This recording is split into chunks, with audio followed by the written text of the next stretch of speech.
안녕하세요, 여러분. 반갑습니다. 오늘 여러분과 함께 이야기 나눌 주제는 바로 우리 인생의 후반기, 특히 갱년기 이후에 찾아올 수 있는 불청객, 골다공증에 관한 것입니다. 갱년기를 지나면서 우리 몸은 여러 변화를 겪게 되는데 그 중에서도 뼈 건강은 정말 중요하죠.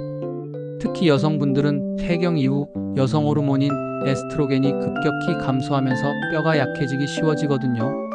그래서 오늘은 골다공증을 예방하고 튼튼한 뼈를 유지하기 위한 칼슘 섭취법에 대해 아주 자세하게 깊이 있는 이야기를 나눠보려고 합니다. 여러분, 뼈는 단순히 우리 몸의 형태를 지탱하는 역할만 하는 것이 아니에요. 뼈 속에는 칼슘이 저장되어 있어서 우리 몸의 혈액과 세포, 활동에 필요한 칼슘 농도를 일정하게 유지하는 칼슘 은행 역할을 한답니다. 우리 몸은 혈액 속 칼슘 농도가 조금이라도 낮아지면 부갑상선 호르몬을 분비해서 뼈에 있는 칼슘을 빼내어 혈액으로 보내죠. 젊을 때는 뼈가 스스로 재생하는 속도가 빠르기 때문에 괜찮지만 나이가 들수록 재생 속도가 느려지면서 뼈의 밀도가 점점 낮아지게 됩니다. 이것이 바로 골다공증이에요. 골다공증은 뼈가 구멍이 숭숭 뚫린 것처럼 약해져서 작은 충격에도 쉽게 부러지는 상태를 말합니다. 골다공증은 특별한 증상이 없어서 침묵의 질병이라고도 불려요. 많은 분들이 뼈가 부러지고 나서야 골다공증이 심각하다는 것을 알게 되죠. 허리가 굽거나 키가 줄어드는 것도 골다공증의 신호일 수 있습니다. 특히 척추뼈의 압박 골절은 통증이 없을 수도 있어서 숨어있는 골절이라고도 해요. 그래서 무엇보다 중요한 것이 바로 예방입니다. 예방의 핵심은 충분한 칼슘 섭취와 비타민 D, 그리고 꾸준한 운동이죠.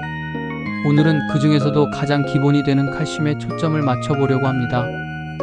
자, 그럼 이제부터 골다공증 예방을 위한 올바른 칼슘 섭취법에 대해 하나씩 자세히 알아볼까요? 1. 내 몸에 필요한 하루 칼슘 권장량 제대로 알고 계신가요? 여러분, 우리는 매일 얼마나 많은 칼슘을 섭취해야 할까요? 보건복지부의 한국인 영양소 섭취 기준에 따르면 50세 이상 성인의 하루 칼슘 권장 섭취량은 800mg입니다. 이 800mg이라는 양은 우리가 밥을 먹으면서 자연스럽게 섭취하는 칼슘 외에 부족한 부분을 보충해야 할 양을 말합니다. 한국인의 경우 식사를 통해 섭취하는 칼슘이 대략 40만 500mg 정도라고 알려져 있어요. 그러니 약 300에서 400mg 정도는 추가로 보충해야 한다는 뜻이죠. 그런데 칼슘은 한 번에 많은 양을 섭취한다고 해서 모두 흡수되는 것이 아니에요.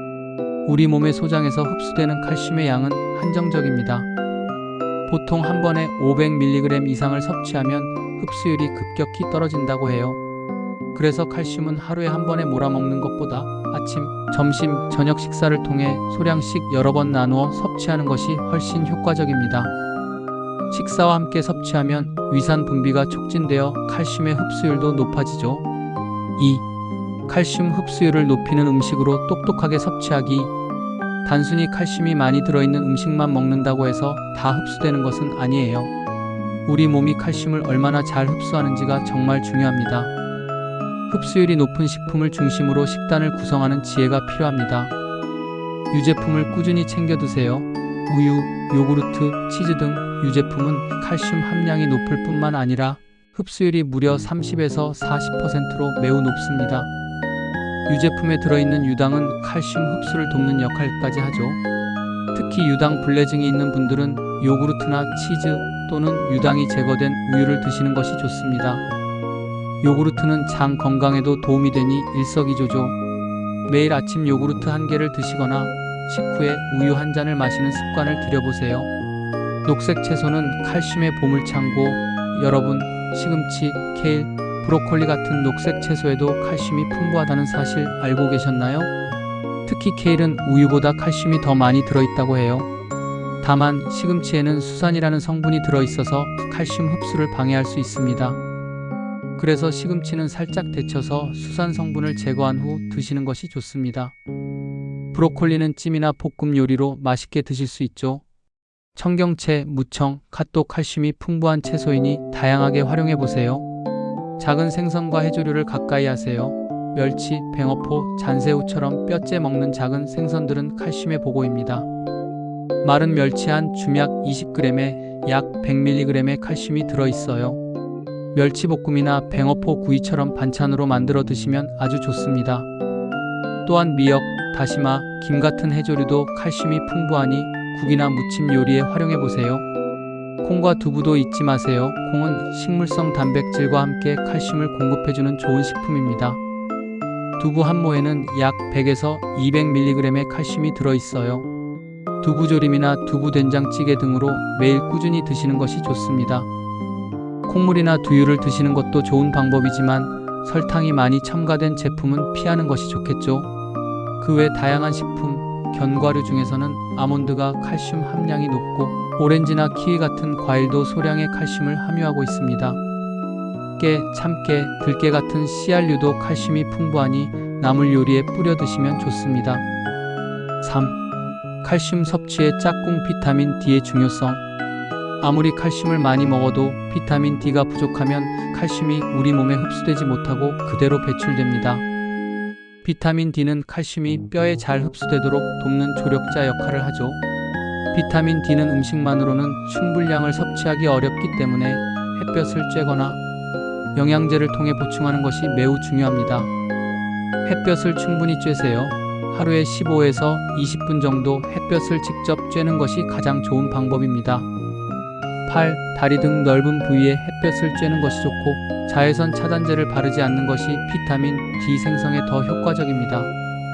다만 자외선이 너무 강한 한낮보다는 아침이나 늦은 오후 시간을 이용하는 것이 좋습니다. 비타민 D가 풍부한 식품을 챙겨 드세요. 비타민 D는 기름진 생선에 많이 들어 있습니다.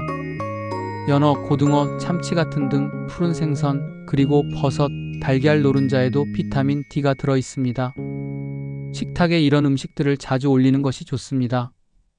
영양제도 좋은 보충 방법.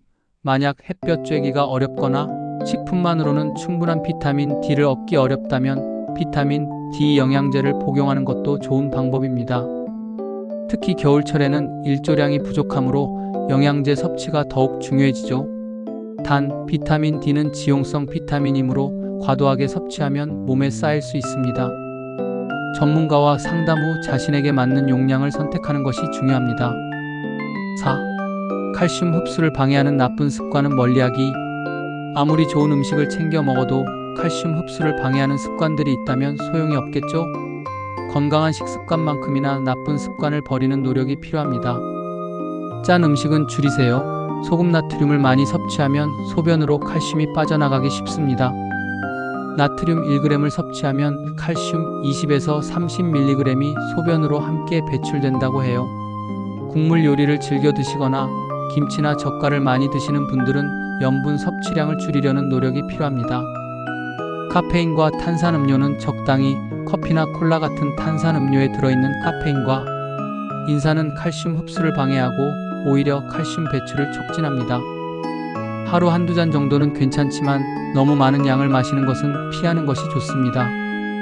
과도한 음주와 흡연은 절대 금물, 알코올은 칼슘과 비타민 D의 대사를 방해하고 뼈를 만드는 세포의 활동을 억제합니다.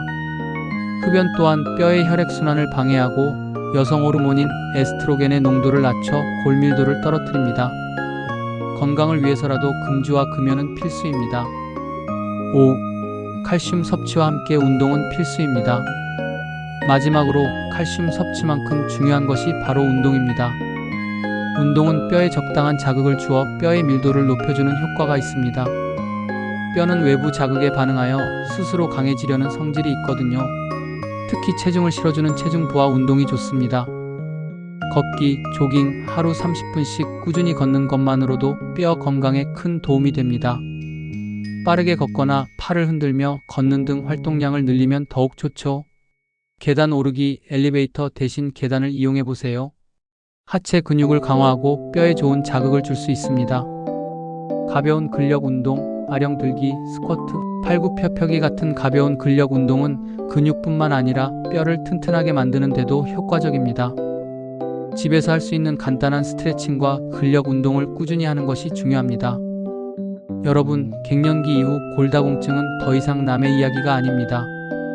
하지만 너무 걱정만 하실 필요는 없어요. 오늘 제가 말씀드린 칼슘 섭취법과 비타민 D, 그리고 꾸준한 운동을 병행하시면 충분히 예방하고 건강한 노후를 맞이하실 수 있습니다. 우리 몸은 우리가 먹는 음식으로 만들어집니다. 그리고 그 중에서도 뼈 건강은 평생의 노력으로 이루어지는 거죠. 오늘부터라도 자신의 뼈 건강을 위해 작은 노력을 시작해보는 건 어떨까요?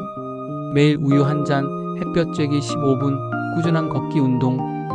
이 작은 습관들이 모여서 훗날 우리를 건강하고 활기찬 삶으로 이끌어줄 겁니다. 항상 건강하게 지내시고 구독과 좋아요 잊지 마세요. 시청해주셔서 감사합니다.